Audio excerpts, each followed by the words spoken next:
Masyado ka kasing konsentidor sa mga anak natin!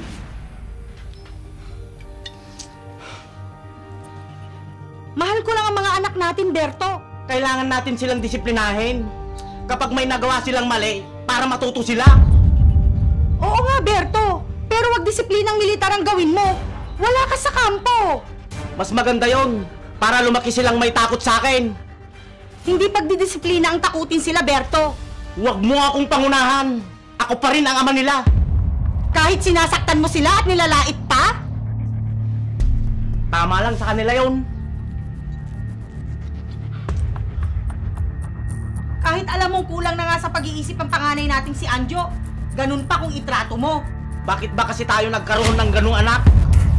Huwag mo akong sisihin, Berto. Kaloob siya sa atin ng Diyos. Dugot laman natin siya. Isa pa tong si Christian, ang hina-hina ng ulo. Kaya nga palakihin natin sila ng maayos at may pagmamahal, Berto. Basta, huwag mo akong pakialaman. Baka lumaki ang mga yan ng walang galang sa'yo. Hindi mangyayari yan. Bahala ka na nga!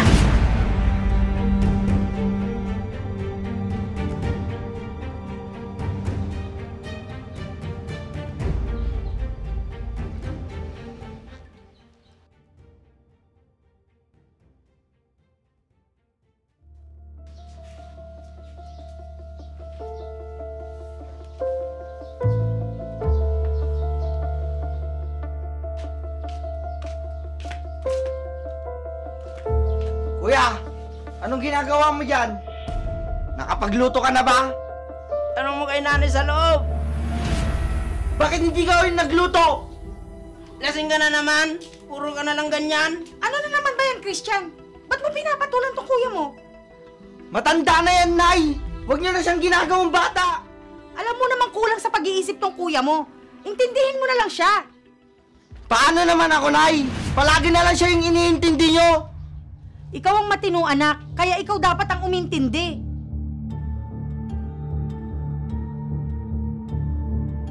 Tara na, Anjo. Kakain na tayo. Sunod ka na rin, Christian. Mamaya na ako, Nay! Saan ka na naman pupunta? Basta, pahinga ako ng pera, may pupuntahan ako.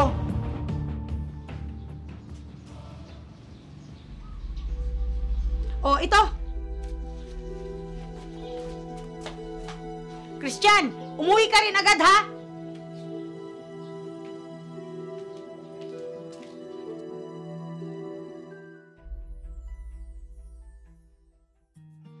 Anjo, anak. Pupunta tayo sa bayan mamaya. Anong gagawin natin doon? Ilalabas natin yung pera ko at kakain tayo. Sige, Nay. Marami na naman ako makakain. Oo, anak. Yung mga paborito mo. Damihan mong kumain mamaya, anak, ha? Para mabusog ka. Opo, Nay. Ano na naman ang pinag-uusapan yung dalawa dyan?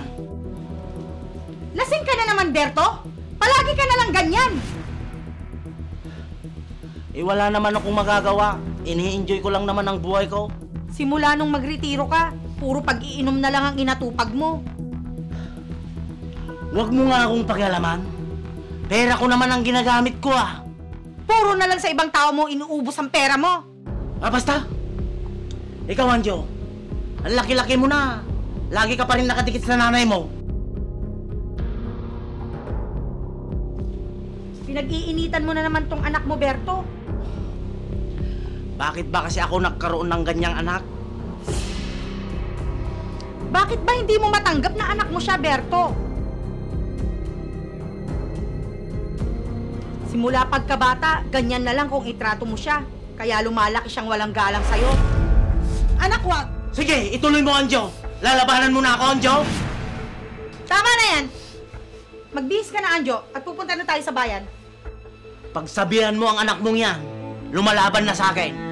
Kasalanan mo din yan eh, kaya nagkakaganito tong anak mo. Umalis ka nga muna dito, maglasing ka hanggang gusto mo.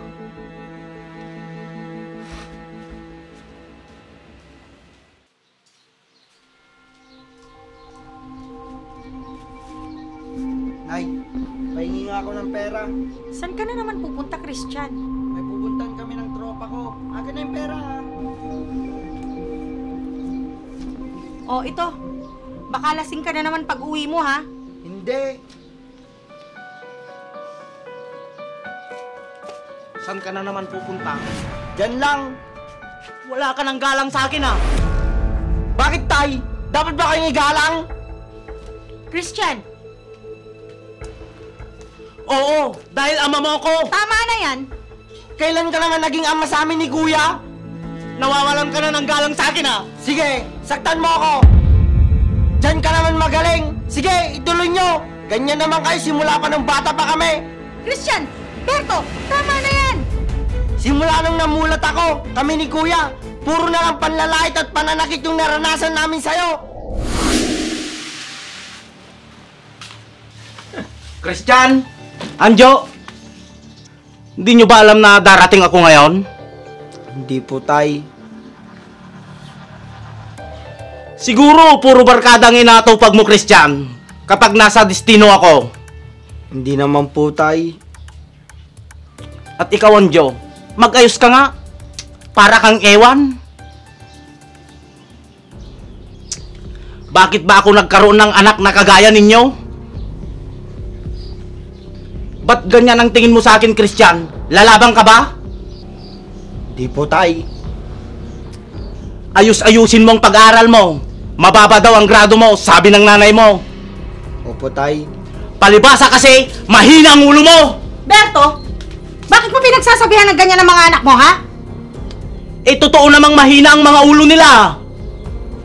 Kadarating mo pa lang, pinapagalitan mo na agad ang mga anak mo. Tama lang sa kanila yan. Eh, hindi kayo karapat-dapat na igalang. Sumusobra ka ng bata ka. Sige, ituloy nyo. Sige na, Christian. Umalis ka na. Pumunta ka na sa barkada mo.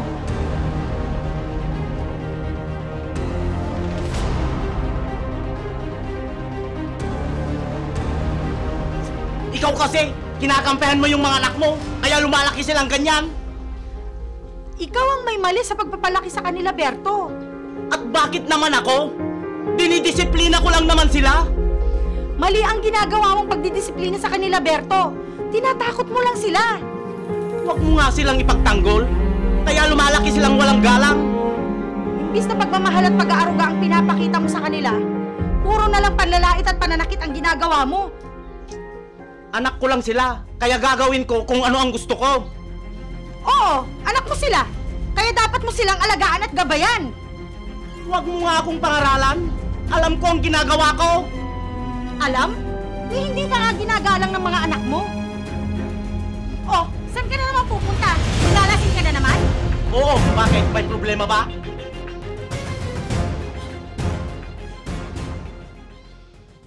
Simula nung magretiro ang asawa kong ito, wala nang ibang ginawa kundi ang makipag-inuman at maglasing.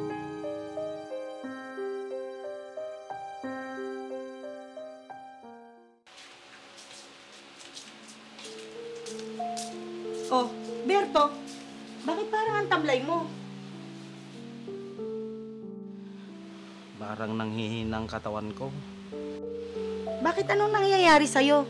Itong mga nakaraang araw, hindi na kita nakikitang naglalasing. Baka naman may sakit ka na dahil sa sobrang pag-iinom mo ng alak. Ano kaya kung magpatingin tayo sa doktor? Samahan mo ko. Takot ka rin naman palang magkasakit. Hindi mo kasi inayos yung buhay mo simula nung magretiro ka. Samahan mo na lang ako. Huwag mo na akong pagsabihan. Sige, magbihis ka na at sasamahan kita. Anjo, samahan mo kami ng nanay mo. May pupuntahan tayo. Ayoko.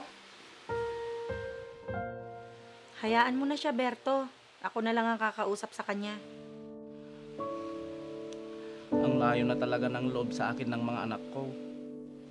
Yan ang sinasabi ko sa'yo, Berto, noon pa. Hindi nila nadama ang pagmamahal mo sa kanila.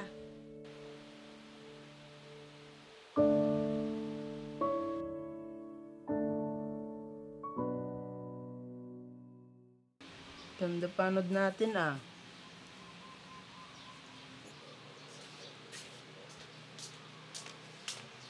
Mga anak, pwede ko ba kayong makausap?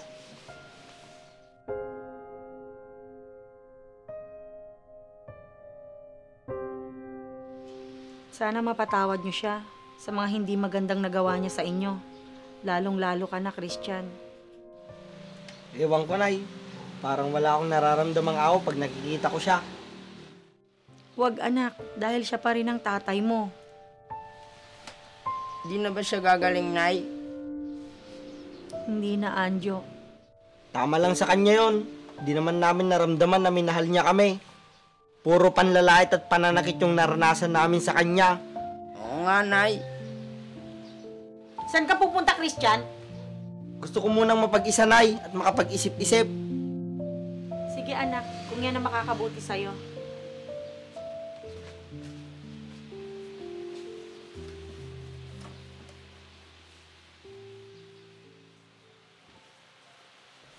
Kay, wala ba dyan ang mga anak natin? Ewan ko, baka umalis sila, Berto. Napakalaki ng nagawa kong pagkakamali sa kanila. Sinabihan na kasi kita noon, Berto. Pero hindi ka nakinig. Gusto ko lang naman noon na lumaki sila ng maayos. Oo nga. Pero sumobra ang ginawa mong pagdidisiplina sa kanila, Berto. Ikaw na sanang bahalang humingi ng tawad, Kay, para sa akin. Oo, Berto. Darating din ang araw, makakalimutan nilang nangyari. Salamat. Sige, magpahinga ka na. Nay, Andito na pala sila, Berto. Anjo, Christian, patawarin niyo ako. Ang laki ng pagkukulang ko sa inyo.